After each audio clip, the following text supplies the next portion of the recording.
Hey, everybody. Welcome back to another episode of Critical Perspectives. I'm Fiorella Isabel, and I'm here with Vanessa Beely, my wonderful co-host and journalist and sane mind in this insane world.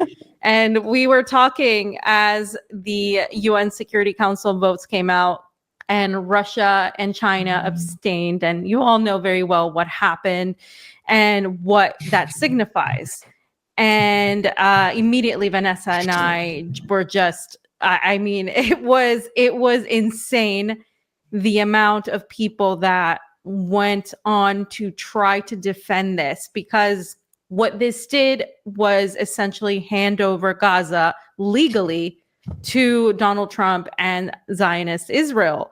And we have never placed, I mean, I'll speak for myself here. I have not placed any value in terms of reliance on the UN, nor on international law. All of that has been pretty much entirely, for me, destroyed for several reasons, but especially most recently with the genocide and the lack of any teeth to do anything about it, the lack of action coming from it. And Vanessa and I have been really unveiling a lot of the intricacies that have been going on in China and Russia.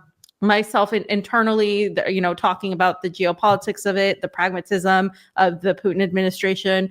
We talked about Kirill Dmitriev, which I recommend you all following that particular episode, because I don't think a lot of people knew, because when I talked about it with Pasta, he was like mouth open. He was like, wow, this is like crazy. I didn't know all of this. And, it's kind of like we have different audiences, but in a way there's, some congruence there. And I think that's a good one to watch. And I'm saying this because we were leading up to this moment. We have been talking about the way China and Russia have pragmatically behaved in terms of their expansionism, their trade, China's trade with Israel, China's hands that have been very much embedded with not just Israel, but with the United States, as well as Russia's cultural and close relationship with Israel in general, and its role in the Middle East or West Asia and in Syria. So we have been talking about all these different regional aspects of these two major powers and how they're not necessarily following this altruism that many have given them, but they're following a stance that is basically engraved in economic expansion and global trade. And, to a degree, we have been talking about this for months, and it's been clear. We've been pointing out the situations, especially with Jolani in Syria and the normalization that was very quick coming now from in Russia China and in China as well. So saying all of this, when this vote happened, it basically confirmed everything that we have been talking about, that we have been getting yelled at for, that we have been getting attacked for simply just saying things as they are and not applying our own desires for how we want Russia or China to be and how we want them to act. And what I've been seeing out there is people still look at them, especially people. So there's differences. The people on the left, especially the journalists, and especially the people who are influencers or have some sort of investment in it, their whole entire focus has been to maintain the PR image of these two powers and this idea of a multipolar world as being something far different and far more equitable than what we have now. And because that idea is being, tarnished, not by our doing, but by their own actions, Russia and China. Or inaction. Or inaction in this case. It's kind of cognitive dissonance takes place. They're trying to find this confirmation bias. They're trying to really, really hold on to this image. And so I want to start off, Vanessa, by getting your take on what you've seen out there and how you think it's come. We've come at this moment where we've been sort of prepared for this, but it's become so blatant now, and it's indefensible what has happened, and people's just mental gymnastics and 5D chess claims that this is somehow the better, that actually not vetoing was a good decision for China and Russia both. and for Palestine is essentially what they're saying, that this is it would have changed nothing. It would have changed nothing. Yeah, I mean, it's very difficult to know where to start because the arguments have been going into so many weird directions, honestly. From actually what I describe as ethno-supremacist, racist arguments, where it's an Arab problem that they're being slaughtered. So it has nothing to do with Russia or China. But of course, what that kind of argument overlooks is, one, that Russia and China signed up to the UN Charter. They signed up to the Geneva Convention. They signed up to the Genocide Convention. Russia and China are constantly making very bold and noble statements that they support international law and that global security is so important for the world today because the West is destroying it. The West is violating international law. It's violating human rights law. The ICJ ruling on a plausible genocide has already criminalized the majority of the actions by the genocidal, occupying, oppressive force of the Zionist entity. So within that frame, both countries should have upheld international law, all of the humanitarian Geneva genocide conventions, and said no. Instead, what they effectively did was say yes. Because as two of the P5 countries, the 5 countries that actually have veto power,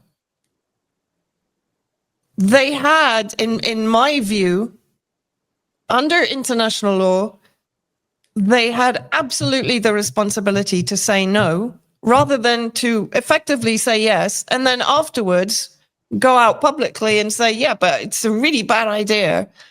And effectively, this is just a repeat of a British mandate and so on and so forth. But even in Vasilina Bensia's speech, where he condemned the resolution 2803, and we'll come on to the actual details of that, which is it doesn't deviate from the Trump peace scam. But we should come on to that in a bit more detail. But effectively, what does he do? He doesn't call it a genocide. And we've said this, that Russia has deliberately avoided, since October the 7th, calling what Israel is doing against Palestinians a genocide, while it will use the terminology genocide to describe what's going on in eastern Ukraine, right? He doesn't call it a genocide. He doesn't say that it's entirely wrong to be disarming a resistance that is defending itself and its people against disproportionate force, against rape, abuse, torture, child abduction, child rape, while effectively now handing Gaza over to people like Trump, who is not only the co-perpetrator of the genocide, but is being indicted by the Abstention files. So you're putting people who are involved in pedophilia, in child abduction, child abuse, child torture, in charge of how many orphan children now in what's left of Gaza? 58% is now under control of the genocidal Israeli forces. And by the way, neither the US nor Israel ever leave territory that they've occupied, just to be very clear. So what is now known as the yellow line, if anyone thinks that Israel is going to withdraw at any point from owning the 58% of Gazan territory that is actually agriculturally the best part of Gaza, leaving only really desert areas, totally unlivable in areas, of course, even more so after the obliteration of homes and infrastructure. But they're also occupying the agricultural areas inside Gaza itself, right? So for me, we talked about this just before we started, and for me, it's almost like you're saying, you're standing at the door of your house and a rapist turns up, and instead of putting your hand up and saying, no, you can't enter my house, you allow them in, watch them commit the crime and complain about it, but you didn't stop them in the first place. And I'm sorry, but this is effectively what Russia and China have done. And not only that, what is the shreds of international law that they claim to have been upholding? And people have also been pushing China's policy of non-interference. Well, I'm sorry, I'm so fed up with this. Go tell the people that are being genocided in Sudan that China doesn't believe in interference when they're supplying weapons to the UAE, and the UAE is giving those advanced weapons to the RSF to carry out the genocides in Darfur. And then it's supplying weapons to the SAF, to the Sudanese armed forces. Why is this exactly? Why is it supplying arms effectively to both sides in a conflict that is facilitating and enabling another genocide in Sudan?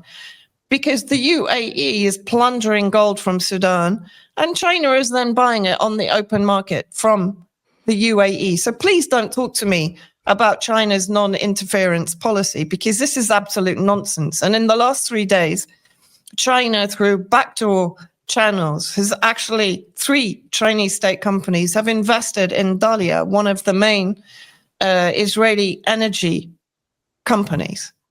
So while people are trying to justify the fact that both Russia and China have not at any time withdrawn economic support for Israel since October the 7th, Russia is one of the primary suppliers of oil, or facilitates oil supply from Kazakhstan. We've talked about this in previous programs. It's, for me, what I'm struggling to understand here is how these people who purport to be anti-imperialist, who claim, whether they're on the left, right, or center, I don't really care, but who claim to support the oppressed peoples of this world, can dismiss the genocide of Palestinians because it's an Arab issue.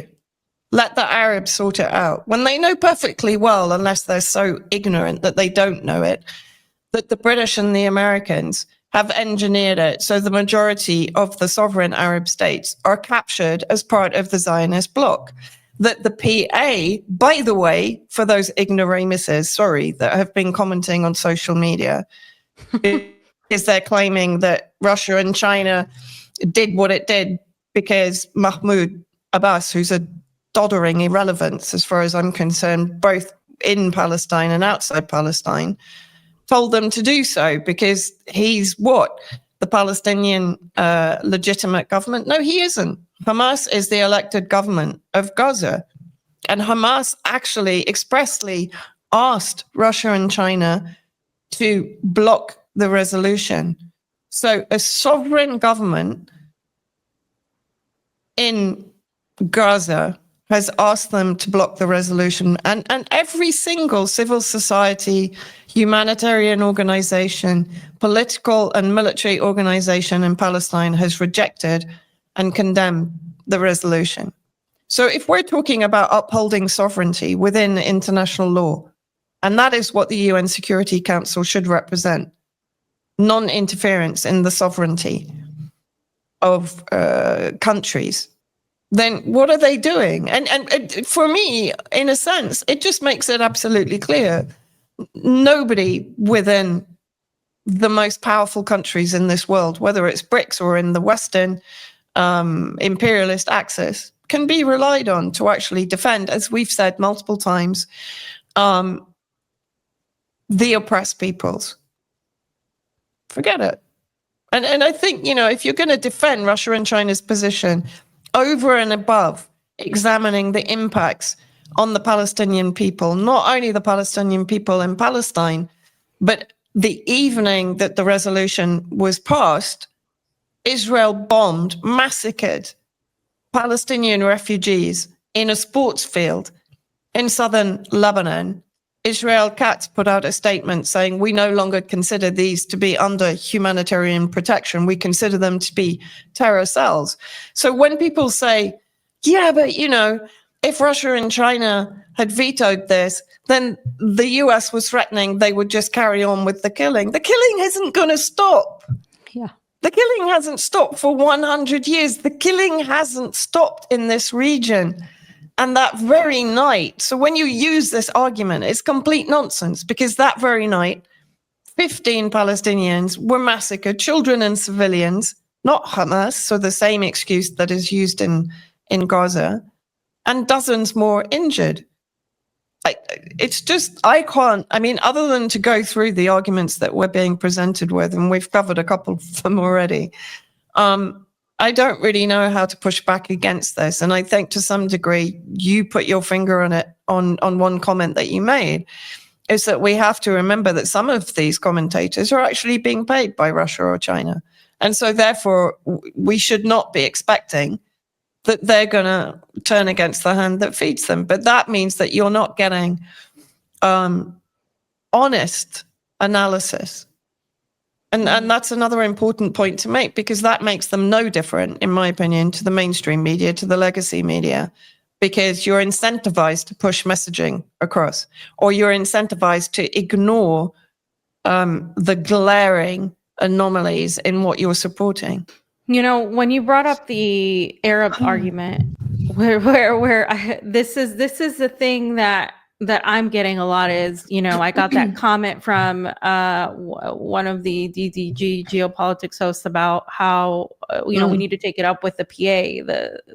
And it's like, how would the PA have anything to do with anything, because they're captured? I mean, this is a Zionist controlled entity, and when you go to, as you said, when you go to occupied Palestinian territories, it is very clear the PA are foot soldiers for the Zionists. It's a cop-out. It is an insult to even say that. It's also an insult to then take it to the Arab nations that are also entirely captured and controlled by the United States and Israel. And so when they don't talk about this, when they make it about just the Arabs failing, it's the same thing that Americans have been saying, U.S. Americans, about the Middle East. Oh, they're always at war. They're always bombing each other. Exactly. They're always, it's that supremacist mentality. Yep. Yes.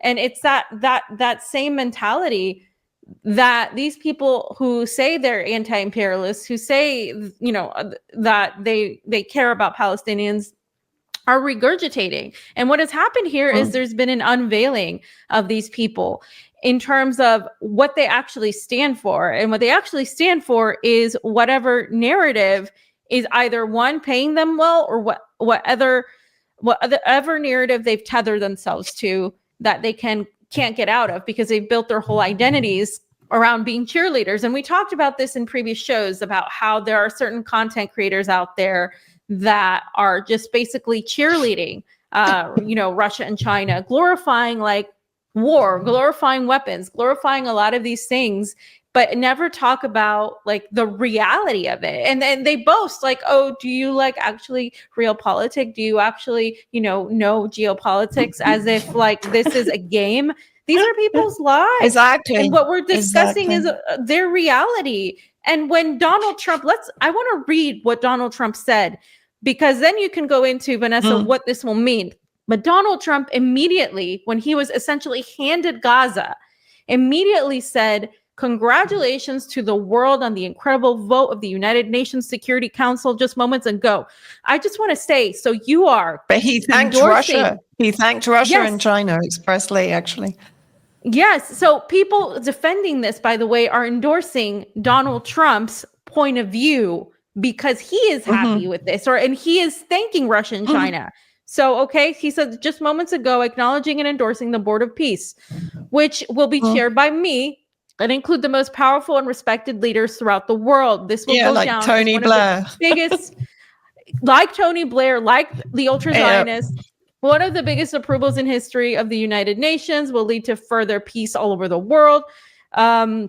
and is a moment of true historic proportions. Thank you to the United Nations and all of the countries on the UN Security Council, China, Russia, France, United Kingdom, Algeria, Denmark, Greece, Guyana, South Korea, Pakistan, Panama, Sierra Leone, Slovenia, and Somalia. Also, thank you to the countries that weren't on this committee but strongly backed the effort, including Qatar, Egypt, United Arab Emirates, the Kingdom of Saudi Arabia, Indonesia, Turkey, and Jordan. The members of the board and many more exciting announcements will be made in the coming weeks. So Donald Trump is thanking China, Russia, is thanking literally the countries that you are defending, and is also thanking, by the way, the Saudis, Qatar, all of the Arab states that were supposed to save Palestine, that were supposed to advocate on the behalf of Palestinians, that haven't been advocating on their behalf for years and years. So why would they start now? Why would you even use that as an argument?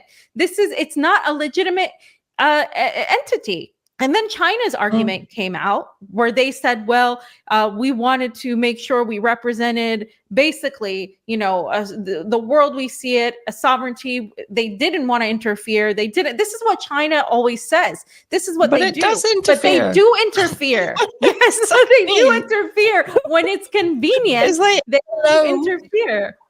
Go ahead. Yeah, they do. No, they do interfere because it's not only Sudan, it's Yemen. I mean, we've talked about this before, the supplying of drones to Saudi Arabia from 2015 onwards, the looting of oil using their relations with the illegitimate Saudi puppet regime that's based in Aden. They do interfere. And we keep saying this. They didn't economically quarantine Israel for not only violating international law on every single feasible level, right? I mean, really, this isn't just violating international law. That's not strong enough. This is violating every code of humanity that has existed in history, even before the UN was created and all of its flawed, whatever it is. Of course, the UN doesn't embody the morality and the integrity and the humanity that it should represent. But that doesn't mean that we should abandon it. That doesn't mean that we should stop looking and holding countries to account if they are not using their power to defend humanity. And effectively, Russia and China did not use their power to defend humanity. And I remind people that they did the same thing in 2011 when they abstained on the no-fly zone in Libya. And Putin was interviewed talking about Libya not being a democracy. Well, hello, Russia and China, all of them are now operating back inside Libya, trying to secure their interests. So this is what I'm trying to say. And when you look at how they've both at certain times abstained or approved resolutions that have brought about the blockade of 30 million Yemeni people, led to their complete breakdown of their medical services, their humanitarian services, starvation, disease, they've approved those resolutions. So, just let's not, I don't want to keep this in the confines of what little international law remains as being useful, because we know this, the ICC, the ICJ, all of them are failing to do anything about Israel. It's all a load of rhetoric. But I also want to draw people's attention to the context. Now, everyone is also talking about the fact that Trump was putting pressure on everybody to vote the resolution in. Now, everyone is saying, oh, but, Russia and China are playing this kind of super 5 million D chess. And they're going to allow the United States to destroy itself by abstaining. No, hello, this doesn't work. Like, if you want the US to destroy itself, you veto it and you prevent what they're actually now going to achieve in the occupied territories, because we shouldn't forget what's going on in West Bank and the fact that the Israelis are intent on exterminating and eradicating all armed resistance in the region, not only in Palestine. But when you look at the fact that, okay, let's look at Saudi Arabia. So they're basically being courted. I mean, that people are not kind of curling up in horror when basically Trump in front of Mohammed bin Salman tells him effectively it's okay that you murdered Khashoggi. That's fine. You're a phenomenal human being, so it's fine, because they're about to give the US $1 trillion. They're upping from 600 billion to 1 trillion, just as the House and Senate vote through on releasing the Epstein files. At which point, of course, the Zionists are going to scream, oh my God, okay, we're going to defund the US because we don't want what's in the Epstein files to come out. So cue Saudi Arabia coming in. But now we hear that the F-35s that Trump is offering to Saudi Arabia are going to be a lower spec than the ones offered to or given to Israel. So in other words, they will still protect Israel over and above any of the kind of henchmen in the region, which include Saudi Arabia and the UAE. But of course, what they did say was, yeah, okay, but now Saudi Arabia is a non-NATO ally, our most important non-NATO ally. So they've basically given Saudi Arabia the defense guarantees that they were looking for, pushing Saudi Arabia towards normalization, right? But then, more interestingly, let's look at what happened with Jolani after his visit to the White House, his meeting with Trump, the instructions he was given. First of all, he went, or I think it was Shaibani, went straight to the foreign minister of the Takfiri junta in Damascus, went straight to the UK, but then he went to China. Now, up until this point, China has been refusing to recognize the Takfiri regime that was put in power in December 2024 on the basis that, I can't remember the number, of the Uyghur terrorists that are operating under the auspices of HTS inside Syria. And of course, 500,000 Syrian Arab army soldiers died fighting those Uyghur and other nationality terrorists, including Russian-speaking, since 2011, which kept China quite content because the Uyghurs weren't going to come back to China and they could rely on the Syrian army to sacrifice itself to get rid of the Uyghur extremists inside Syria itself. But now, of course, it's a different problem because the Uyghurs have been empowered by Jolani. So what happens? So this White House, UK, China, Shaibani goes to China, and guess what? Suddenly, China recognizes the HTS regime in Damascus that's committing genocide against Syrian ethnic minorities. It's still continuing. It hasn't stopped. So it recognizes the government. It gets a foothold back in Syria through reconstruction. And it gets commitments, according to various reports, both in Chinese media and I think in AP. It gets commitments from Jolani that he'll send back the Uyghur terrorists to China in batches. I think the first batch is supposed to be around 400. So that's that. Then let's have a look at Russia.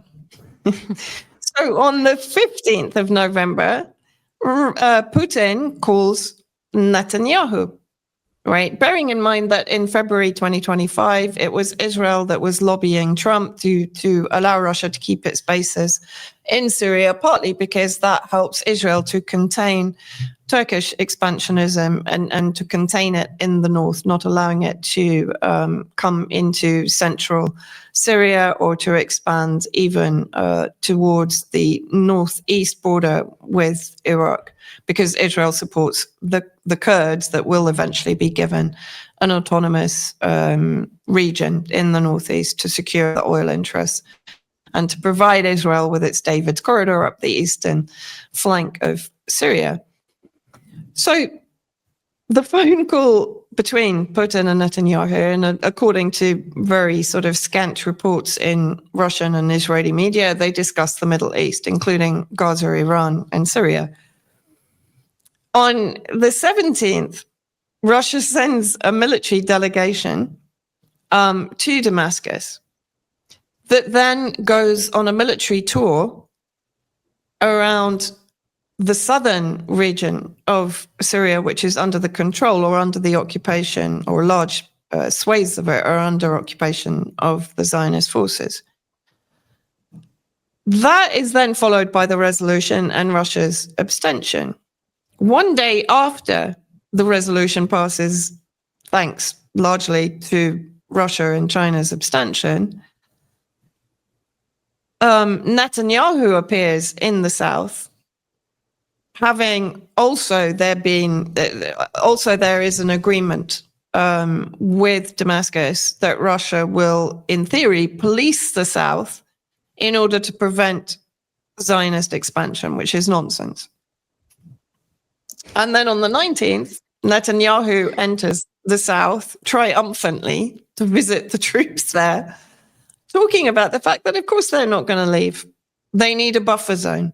So if you lay this out logically, this is my point, right? If you look at the contextual maneuvering, of course, deals are being done. Of course, then there was the report in Politico that a secret deal had been done also on Ukraine. That's been kind of called out as fake news by a number of commentators. But I'm not entirely sure. I think, in a sense, that could be a degree of conditioning to there being some kind of peace deal that Trump is going to force through, because Zelensky really hasn't got a leg to stand on, unless, of course, Trump wants to effectively go head to head with the EU and the UK, which is another possibility. And it's something that Kirill Dmitriev is also pushing towards in his rhetoric and in his statements on X. So coming back to the abstention issue, if we look at what was happening around that abstention and the fact that we know the US and Trump were putting pressure on aligned states, but that includes even countries like Algeria, by the way, that traditionally should be pro-Palestine and would not normally, in my opinion, have voted in favor of this kind of resolution, which, kicks Palestinian statehood down the road, basically. So I want to touch back on the Russia saving Syria part, because there was this account that, and not just one, there were several, pro-Russia accounts, right? And they were saying that Russia is just coming back to Syria to protect it from Israel, and that they came to a conclusion, they came to an agreement together because of this, that they wanted the peacekeeping troops at the Syrian-Israeli border. And when I pointed out something that we discussed, Vanessa, we discussed a long time ago, that the Israelis advocated before U.S. Congress for Russia to keep its military bases in Syria, a lot of these people were like, what? I didn't know that happened. That happened in February of 2025 of this year. Okay. And a lot of people missed that and didn't even realize it wasn't widely reported. It wasn't widely reported, actually. It was kind of kept very low key. Yeah. Well, but we found out about it, right? And we talked about it, and we said it as one of the things that we found interesting. And you've done, I think, several articles on these Russia's bases in the region, and also the corridors and all of this, because it's all related to that. If you're looking at actual geopolitics, you're looking at what's happening on the ground and not just what people are saying, because what they're saying is one thing and what they're doing is another. And so this is yet another example of the altruism that they are imposing on Russia and China, because the reality is that Russia returned to Syria because it wanted to keep its bases and expand its economic interests. And this is very easy to know about Russia, because they've never really hidden that. They've been pretty, I will say, upfront about their relationship with Israel, about their relationship with Syria, and how quickly they normalized with Jolani. They've been upfront about, wanting a international relationship with pretty much everybody in the world. And they've been very, very hard on following the UN Charter. That's the thing. They've been very much, we're going to follow the UN Charter. We're going to follow the UN Charter. We're not going to push away from that. Even when they talk about a multipolar world order and BRICS, they talk about basically mimicking the UN Charter. And so what does that tell you is that they're not going to deviate from an already failed mechanism like the UN.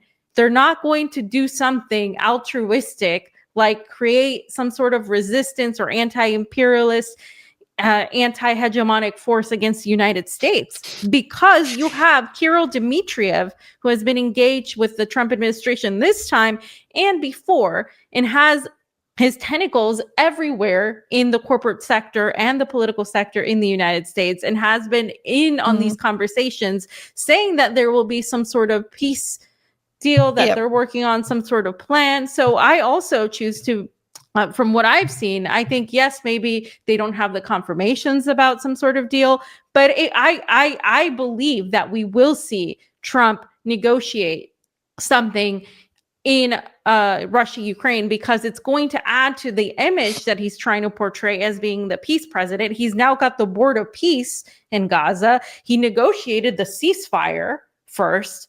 He's trying to, be the peace guy. We know very well that's a farce, but the reality is that's what they're leading with. And when you have the backing of Russia, when you have a very, very close relationship in terms of standing together, and as Vanessa mentioned, against the UK and the EU, as if they are now the ones that America, the United States, and Moscow are looking at as the problem. I think what we're going to see is that possibility of some sort of deal. But that deal, just like Russia's presence in Syria, had to be negotiated with the Zionist entity and with the United States.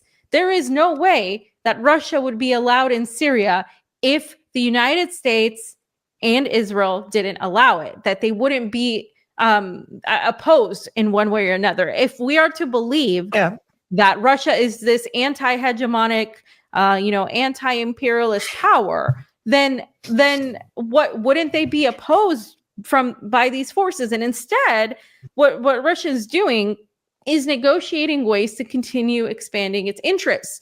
So the people that are out there trying to impose, who has associations with Goldman Sachs, with Eric Prince, with literally some of the worst Davos corporations that you could possibly imagine, is Putin's guy, is Putin's go-to guy for advising in economics and policy. Well, what do you expect? I mean, I'm sorry, we're destroying this fantasy that many people have created about multipolarity, but we have been saying this for months now, that multipolarity does not mean equity, that these relationships that Russia has been investing in Syria, in Jolani, Syria, which, as Vanessa has mentioned before, I think we've talked about this, Jolani has been like this messenger pigeon going between China, between Russia, between Israel, the United States.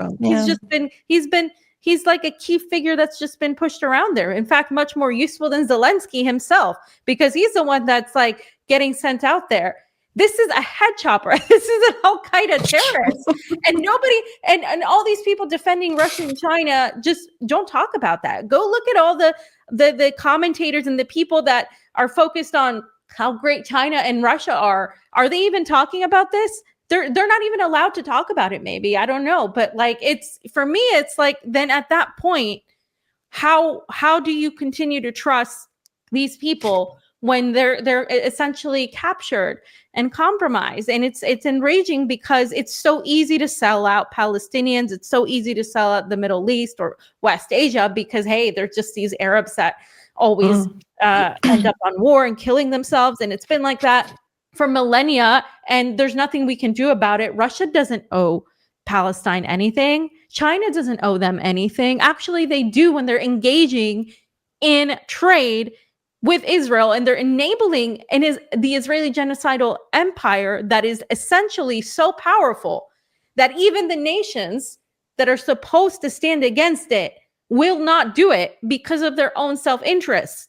And that's fine if we were to outright say these things. If we were to be honest and say, hey, by the way, Russia and China, they're not engaging in any anti-imperialist policies. They're just going to expand their interests economically and going to trade and have relations with whoever they want. And if it benefits some of their allies, great. If it doesn't, that's also fine too. But people aren't being honest about that. And that's the problem that I have with a lot of these people's reactions and trying to justify this as something that is even justifiable when it's not. We've gone beyond now. I didn't know how they were going to justify this, but we've gone beyond the point of no return here. And I think that, the one thing, Vanessa, that I was happy to see online, since we're on the subject of these sort of narratives that are being thrown at us, is how the majority of users on Twitter who follow us or who follow politics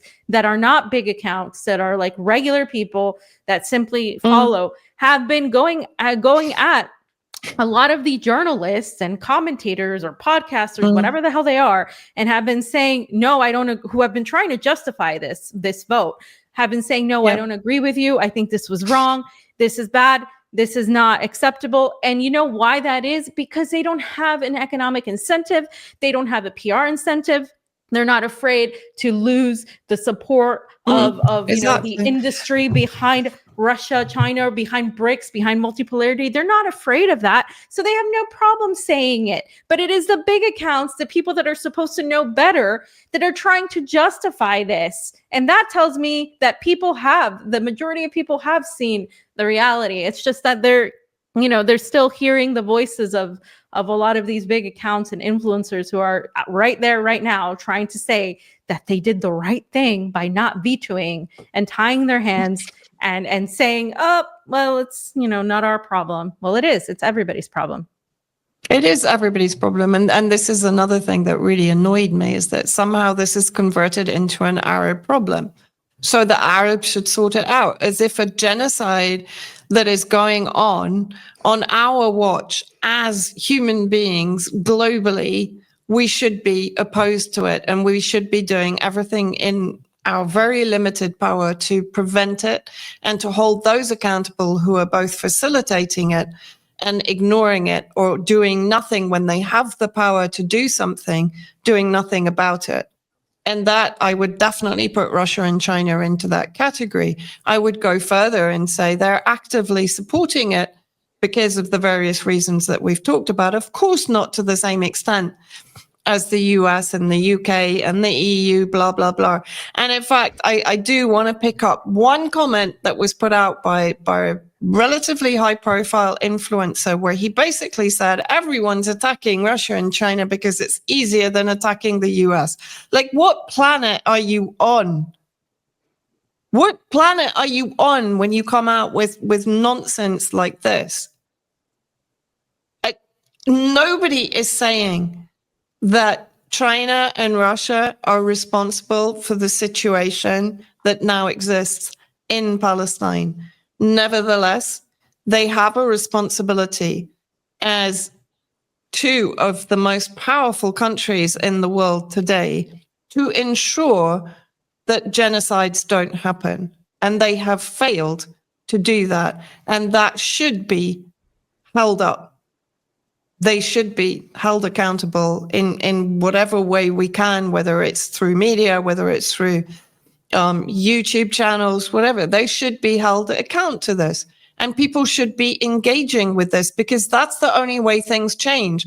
But when you've got an entire army that is basically, circling the wagons around Russia and China, which effectively means they're not circling the wagons around the absolutely off the scale industrial criminal slaughter that is going on in Palestine and in the region. They're not doing that. That it's literally getting othered. It's getting put into, the Arab room, so we don't have to look at it. We don't have to open the door on it. It can stay there, and we can just keep our wagons around Russia and China, and that's fine. And we'll defend them. Even if they, whatever they do, we'll defend them. And this doesn't work anymore. That's the point. People have been so pulled through, a ringer emotionally, psychologically by what they've seen happening for the last 2 years. None of this makes any sense to them anymore. The simple thing is, they should have vetoed this. They should, on principle, have said, we don't agree with it. There's no 5D chess going on. Yes, there is potential that there's geopolitical interest. We've just talked about that. But why should the UN Security Council is not a place that should be defending the geopolitical interests of any entity. It should be defending the sovereignty and the self-determination of peoples everywhere in the world.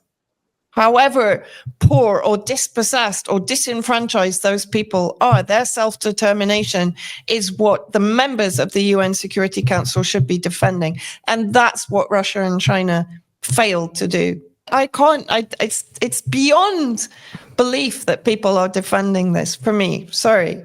But I get when you look at what they're being subjected to, Palestinians, it's just unbelievable.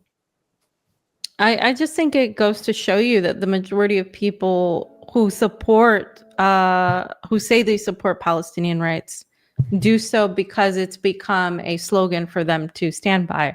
They support victimhood. Yeah, they support them as victims. Slogans. It's essentially liberalism, is what it is. I mean, at the end of the day, it's only a brand. It's become a brand. It's become actually profitable for a lot of people, right? To be the anti-Zionist voices.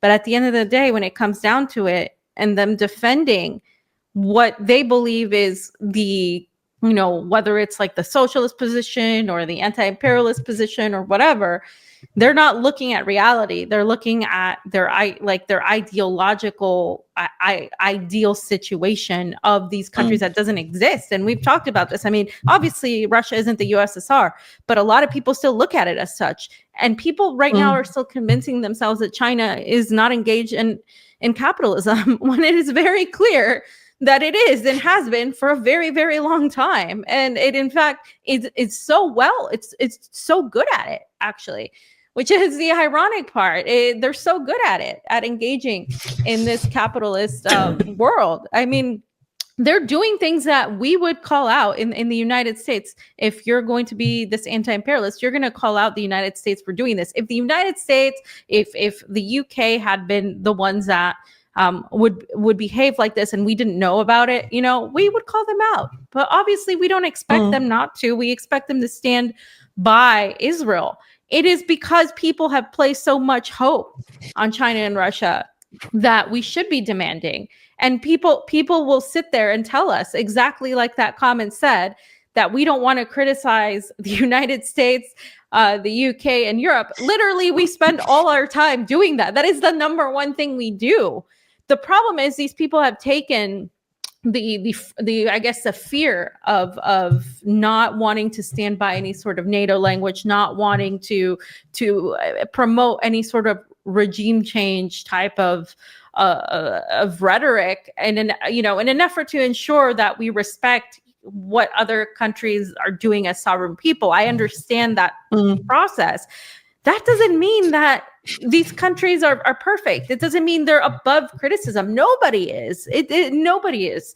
And if there's a reality happening on the ground where they're doing something wrong, it is our duty, especially if you're a journalist, if you're somebody that has a platform that people look to for analysis, it is your duty to say this was not a good decision.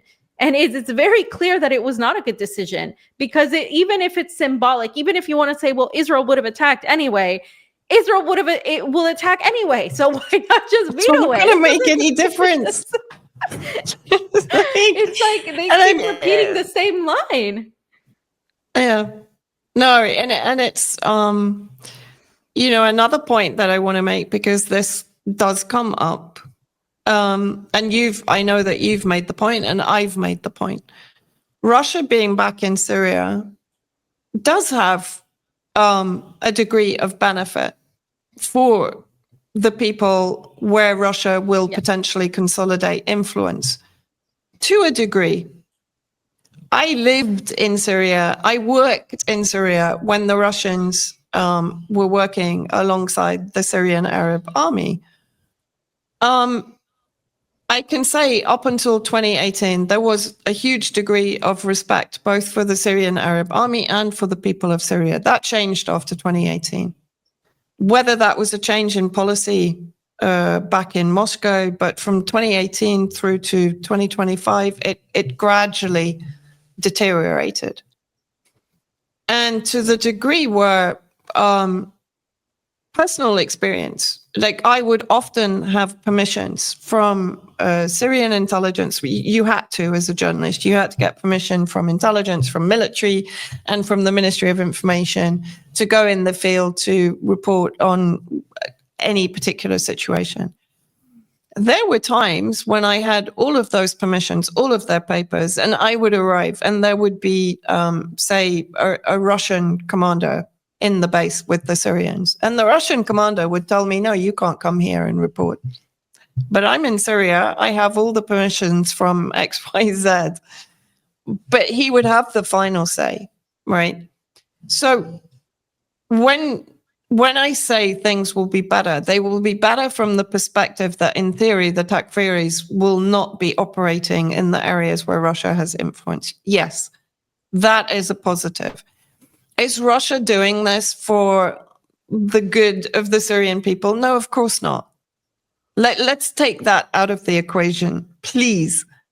Right. There is nuance in this discussion, sure. And my fear is what happens, and this happens every time there is a divisive issue, whether it's COVID, whether it's Syria, whether it's Ukraine. You have people that, as I said, kind of circle the wagons around their bias and fight to maintain and to confirm their own bias. And what that does is it reduces debate down to fighting over or to contending with a bias rather than breaking it down into any kind of complexity or nuanced discussion and debate where people can actually really understand what's going on, right? None of these people are going to go and talk to Craig Mokhiber or Asal Rad or even Francesca Albanese and get their comment on what is going on. None of them are speaking about or to the resistance factions in the region. No one here is making a fuss about this, by the way, because they didn't expect Russia or China to do anything else. They didn't expect what the resolution to change anything on the ground other than to put it within the frame of international law, UN security resolution approval. But they're not expecting anything to change. That's the difference. So we end up arguing about nothing. And another point that I wanted to come on to, because I've noticed many people actually saying, okay, well, what if they vetoed it? What difference would it have made? Well, they're also just defeating the argument they made about the whole abstention thing anyway. But I want to just think about this because it's an important question. Ultimately, what it would do, in my opinion, and I'd like to get your opinion, is that it would restore the faith in there being some international law, humanitarian charter, convention structure behind what Russia and China are doing.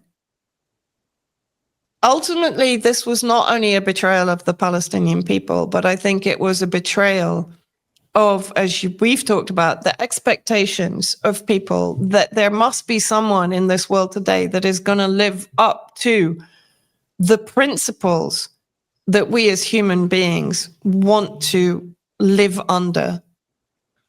And they didn't. They didn't. So for me, that is a betrayal of every single aspect of what being human is and what kind of world we want to live in. Imagine if they had vetoed it, the respect that people would have for them. Trump wouldn't be able to thank them on the podium. Of course, it's not going to stop anything. It's not going to stop Trump continuing with his plan. That's the resistance's job, right? That's not Russia or China's job. People are quite right on this. But then don't put Russia and China up on some kind of moral pedestal, because that doesn't work anymore. And they've just destroyed their own image and reputation. And potentially they've destroyed that image and reputation even among their allies. Of course, people are not economically going to turn away from Russia and China. They need them because the majority of these countries are under threat of sanctions from the US and so on. But Russia and China are also benefiting from that paradigm because they're buying resources at lower prices, et cetera, right? So I'd be really interested to know what your opinion is on what if they had vetoed, would it have made a difference? What if you had fought back and not just let yourself die? Would that have made a difference? I mean, if you were going to die anyway, I mean, that's essentially what the thought process there. It's like, well, what's the point then if you're not going to push back against hegemony? If they fill their rhetoric up about being against Western hegemony, if Russia is taking on the entirety of NATO and the entirety of Western hegemony, then why aren't they able to do something as symbolic, as unimportant as a veto? Why? Oh, because they're going to be criticized? Well, they're criticized anyway. They're sanctioned anyway. Why are they groveling at the feet of the West that has always gotten them in these positions? I mean, this is what I'm seeing here. I'm seeing, and I meant to send you an article of an interview I saw about this, but, Putin as a leader has always coveted the West. He has always wanted to be a part of it. He's always been like a liberal in the general sense of the world, like in terms of wanting to have a close relationship with the West. And that only changed when they were, pushed to the brim. And when it was pragmatically the best decision they had to make was defend their territory. That's why they didn't go in there to save necessarily the people of Donbass as number one, because if that would have been number one, they would have gone in years ago in 2015, 2014. They waited 10 years. Well, they waited 9 years to go in, essentially. And so when people say, well, what difference would this have made? It would have shown the world that there is an opposition in China and Russia against Israel. They've already vetoed other resolutions before. Why now are they not doing that? Well, that's another point. Another point, is the US uses its veto all the time to prevent peace in Gaza. And here they had the one opportunity where they could have put an obstacle in the way of the finalization of the final solution, and they didn't use it. And they didn't use it when it's like, important. And if it's not important, then why didn't they do it? I mean, you can't get your way, get out of this, because either it's important or it's not important. And either way, they should have vetoed if they're standing against, if they're supposed allies. And then they're standing against this takeover by the West, which includes Israel, includes the people that have been the Gulf states. But they didn't do it, not because they felt like, it would have morally they stand there, but they just didn't do it because it just wouldn't have been effective. I actually believe they didn't do it because they have made deals to not stand in the way and not do it. Not just Russia and China's economic deals with Israel, which you've talked about several times now, the Chinese companies with Israel, but I think there are other deals that we don't know about. And I think for Russia, it's going to be the Russia-Ukraine issue that we're going to see. It's going to be the minerals in the Donbass and also in Russia. There's economic deals that we that have been talked about for months since February. Africa is coming back into the picture also. Africa, and this is why the U.S. has refocused on Africa, and also look at Latin America. Look at the vulnerability of Latin America. Look what happens when there's nobody coming to the defense. Now, what do you expect? Russia and China to save the world? Nobody expects Russia and China to save the world. We expect them to, at the very least, be in opposition to something that is clearly goes Wrong. against whatever they say they stand against. Go live up to your words. And that's the minimum. That's another point. Is we're not asking, as I just said, the resistance here is not asking Russia and China to send arms or forces or anything, like this. No one's asking that. As you've just said, we're just asking them to uphold the principles of international law and humanitarian charters, right? As the Venezuela ambassador here said to me when I was asking him about Russia supplying all these weapons that were being told on social media that are flooding into Venezuela, and he just laughed. He said, well, no, like the majority of them, and that's not what we're receiving. But anyway, he said, Vanessa, if we're receiving weapons, we're paying for them. They're not coming in as some kind of, wrapped in a ribbon and like, here, you're ever such a good ally. We're going to send you weapons. This is a market. Of our heart. Yeah, this is a market. Why is China supplying both sides in the conflict in the Sudan? It makes money. Is that a communist Marxist belief to supply? I mean, accordingly, it's not. But if China's doing it, then I guess we have to justify it somehow that it is, right? Isn't that capitalism? To focus on growing your capital, like at the sacrifice of people, of poor people in these countries, in the the global majority. Isn't that then you're sacrificing them, you're throwing them under the bus, but it's okay as long as we get our interests. Okay, that's fine. But then don't put the onus of them being moral, virtuous leaders in the world, because then they're not. And they're not offering anything different than what we have now, except that they're, instead of being one power, now there's going to be four powers that equally operate regardless of moral ethics and regardless of the concern for people who were born into slavery, essentially, and who we have so easily just dismiss and discard when it's convenient. I mean, so they're no different. And I mean, when we talk about the Zionist expansionism economically, because Greater Israel, as we've discussed, is not only about territorial grab, it's about resource grab, but it's also about expanding their economy. Look at the investments of BlackRock. Zionist-owned, Larry Fink-owned BlackRock in China. Someone pointed this out to me today. Russia already is kind of a done deal as far as I'm concerned. They're heavily influenced by Shabbat Lubavitch, 1.x number of Russian dual nationality passport holders in Israel, some of which, of course, have been fighting in the IOF and actually committing the genocide and so on.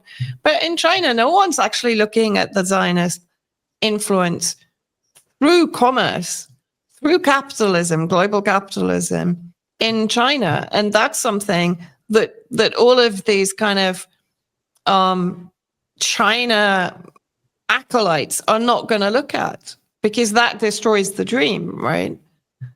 But if it's a reality, it's there and it should be investigated, just as we investigate the connections between the oligarchs and the transnational ruling elite in the West. It should also be investigated and looked at.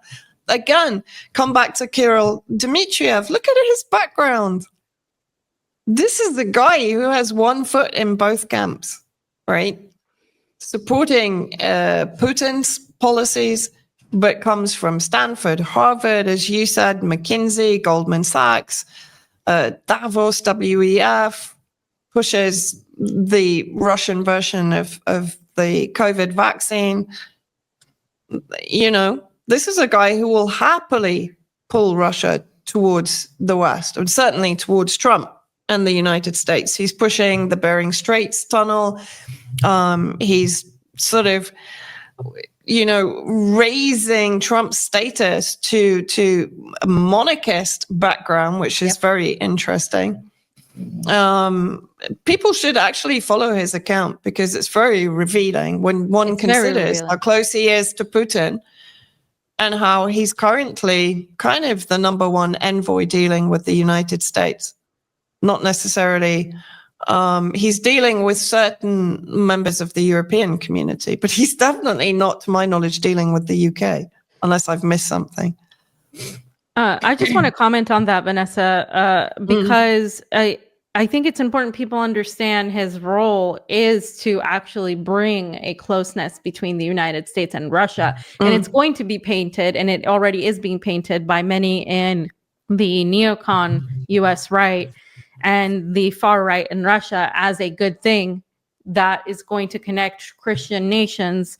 And this is why he's pushing a lot of the anti-immigration, supremacist type of rhetoric when it comes to Europe, when it comes to Muslims, when it comes to all these things. And that's not saying that, everybody in Russia is racist or that government is necessarily racist as a whole. It's not monolithic. But what we're saying is there is a drive in these narratives to connect on these levels with the Trump administration. And that is what worries me. And in fact, one of the reasons why I have been so critical of what this guy is preaching, it's because he's preaching. I mean, it's almost like the left is completely like, or the anti-imperialists or whatever they call themselves now, because it loses meaning, are completely deprived of what it means to be anti-empire.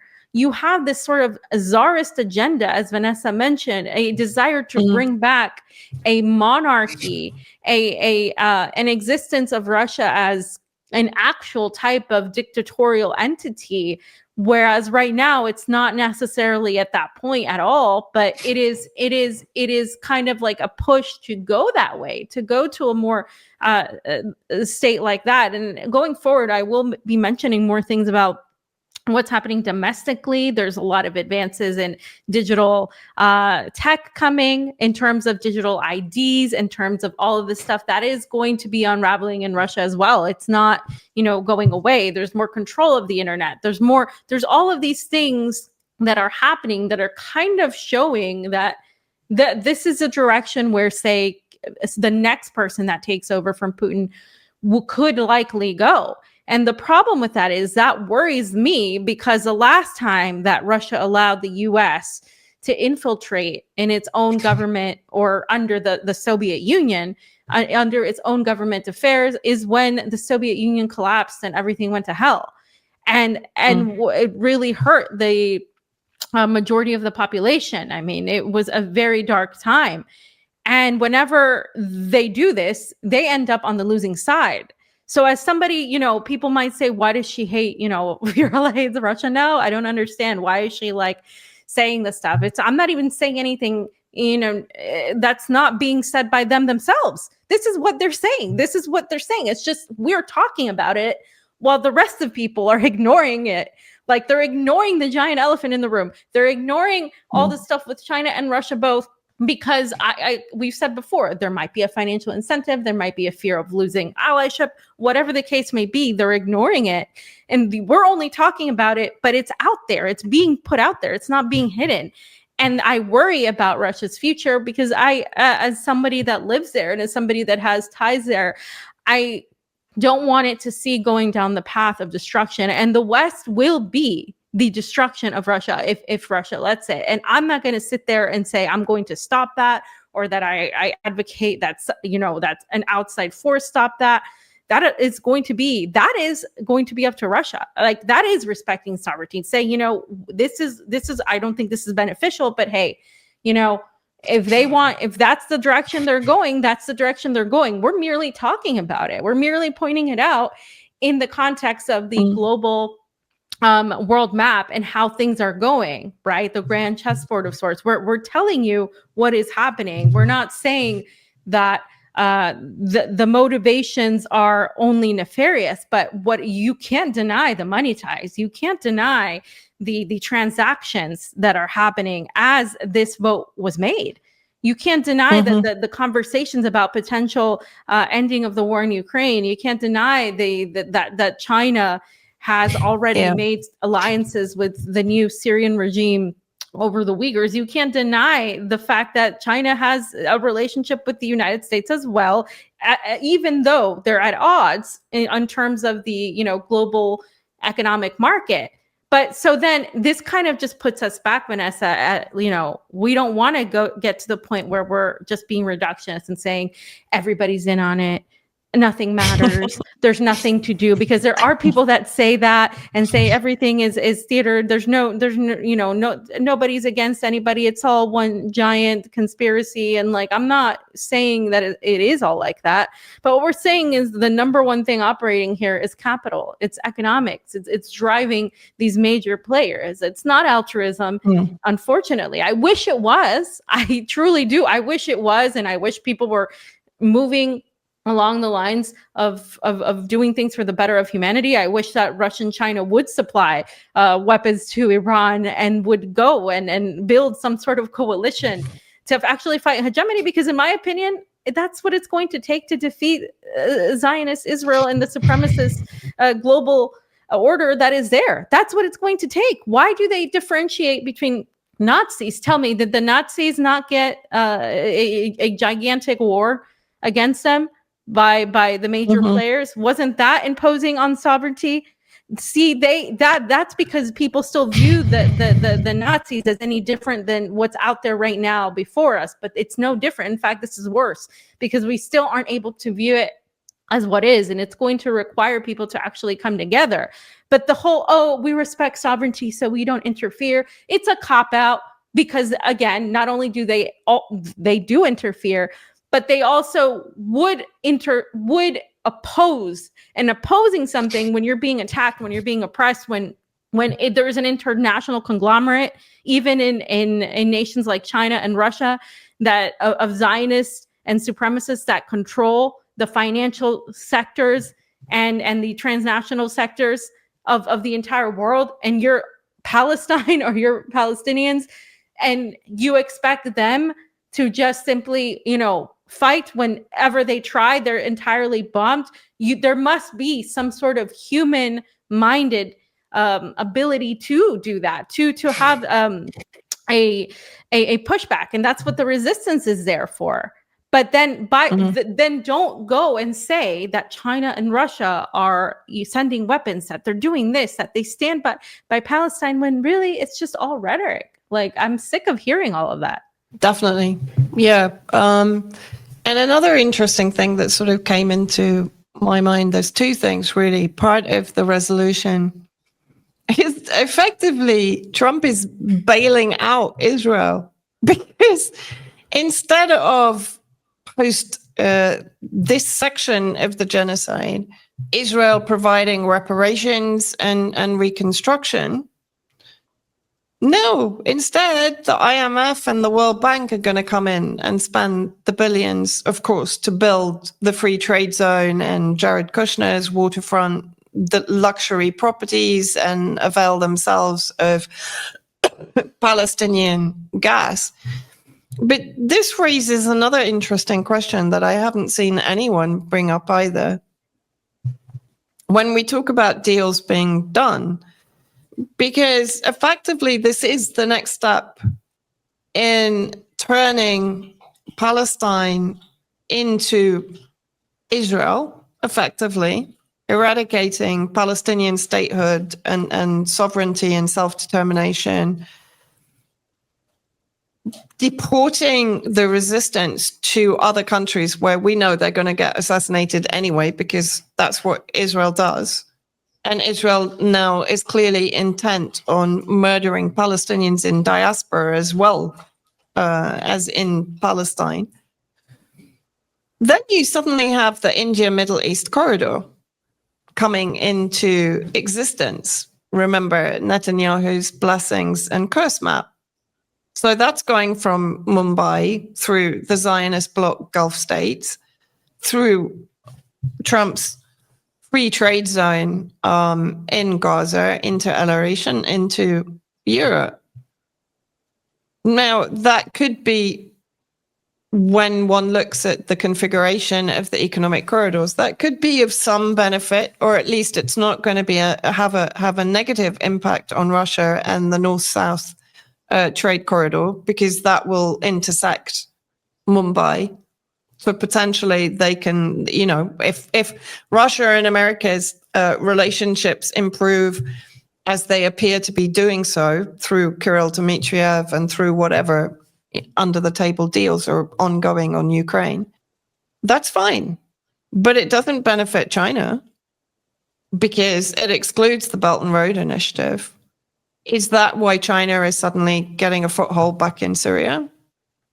Do you see what I mean? Like when you actually start looking at the ramifications of what is going on, then it makes you realize either Russia and China are I don't want to use the word stupid, but are naive enough to believe that whatever deal is being done, they're going to benefit from it. And they're not thinking, which I don't really believe, because I don't think they're that unaware on long-term strategy and so on. So that suggests to me, yes, there is a deal going on, right? Because the economic corridors, we know, are the future. They're the new boundaries. They're the new borders. They're the new Sykes-Picot in this region, whatever. That's the reshaping of the world along the economic corridors and who's in control of them, which again is another reason, not only as a launch pad to Africa, but that's also why Russia is establishing itself at certain points in Syria, where it can straddle the important economic corridors that are going to be, that are either currently or will in the future be passing through Syria to Europe. So just raising that question, because a lot of these analysts are not really thinking about it. They're too busy saying, well, this isn't Russia and China's problem. Well, potentially it is, just as you've pointed out, from Russia's perspective. If it's going to go back into a scenario where it trusts the United States to be a reliable ally from a geopolitical perspective, from a global capitalist perspective, whatever way they want to look at it, they're crazy. But they are naive enough to do that. And that's the unfortunate part, is that they are actually, they don't view it as something negative. The whole thing that BRICS is about has never been to oppose the United States and the West. That's not how they framed it. They framed it as a multilateral, multipolar world order that includes everybody respecting the sovereignty. But that's okay. That's kind of like what the UN says. So it's just another block that is more supposed to be an economic block, but that it's excluding the players that are really deemed not economically powerful enough. The UAE is a member of BRICS, by the way. The UAE is a member of BRICS, and it's actively committing genocide in Sudan, but no one's so that wasn't a disqualifier. Yeah, that's not a disqualifier, but Venezuela is not allowed in it. You know what I mean? No. So no, because they are resistance oriented. Yeah. So it's almost like people are trying so hard to convince themselves that this alternative reality is a thing, but really there's no alternative. The alternative is very much just more players in the room, like we said before, more seats at the table, but you have to pay a lot of money and have a lot of power to have a seat at the table. It's not about equity. It's not about bringing the people of Africa and Latin America into positions where they can gain justice or sovereignty. Right now, more than ever, Latin America is in danger. We haven't had a chance to talk about what happened in Mexico, but there's been a regime change attempt by the same players, the Koch brothers, and Western capital, foreign capital, that are trying to overthrow the president of Mexico because there's a threat to that capital, to that wealth of Mexico being in Mexico. And they simply can't allow that. So therefore, they want to do something to change that. And that's a reality. And the same thing is happening in Venezuela. And the same thing has happened throughout Latin America. And the same thing will be happening, by the way, in Honduras. They've tied Honduras to Maduro. They've said that Maduro is going to help Honduras steal the election. They've already said this. I'm not even joking. And so what we're seeing here, and this is what I want people to understand, is the United States is building a counter block to China, because forget Russia, because not that they're not powerful enough, but they're part of Eurasia. But in terms of the Americas, the United States is building a counter to the Chinese influence in the region. And they're doing it by trying to capture the wealth of Latin America. And they're also going into Africa for the same reason. And so it's become kind of like what are those birds that feed on the carcass of animals? Vultures. Vulture capitalism. Vultures. It's like vulture capitalism. And it's like they're just rushing in to see what they can get out of all of these people who have been completely just destroyed by sanctions, who are the rich countries, the rich countries. They should have the wealth in their respective states, but they don't, because it's been plundered by just everybody for centuries and centuries. And now, instead of restoring any sort of defense and ability and allowing these people to be able to pick themselves up and continue to demand sovereignty and respect, what China and Russia are going to do is they're going to stand by and just help wherever it benefits their economic interest. And that's how they operate in Africa and Latin America. And that's it. It's not about, their belief in anti-colonial sentiments. It's not about any of this stuff that a lot of people have made it out to be. It's simply because it is the necessary thing to do for them to get a hold, to get a piece of the pie, to make sure they have enough capital to compete with the West. And it's disgusting when you realize that this is how the world operates, that this, people are just dispensable and none of this matters. And it's all about wealth acquirement. And eventually it will be all about water wars, because that's where we're headed to. Yeah, exactly. Yeah. Yes. When we've destroyed the environment with the rare earth mineral mining and processing. Yeah. Which goes into everything that we really shouldn't have in our lives, because it's going to lead us into the kind of surveillance future, right? So, yeah, I think probably we should end there before we should. Oh my goodness. It's just, I think, we do need to have some of some people on and have this discussion with them, because I think that'll be necessary. I think one wasn't enough. But I think we've said a lot that needed to be said, I think. And no, it's been very cathartic as always, because we've both been dealing with this running commentary on social media all day, and it's really sort of quite dismaying. I mean, if I recommend to anyone, go and listen to what Craig McIver is saying. Have a look at BetBeat Media on Substack. They've written a really good article today about, what this all means, Dmitry Lascaris. There are people that are really,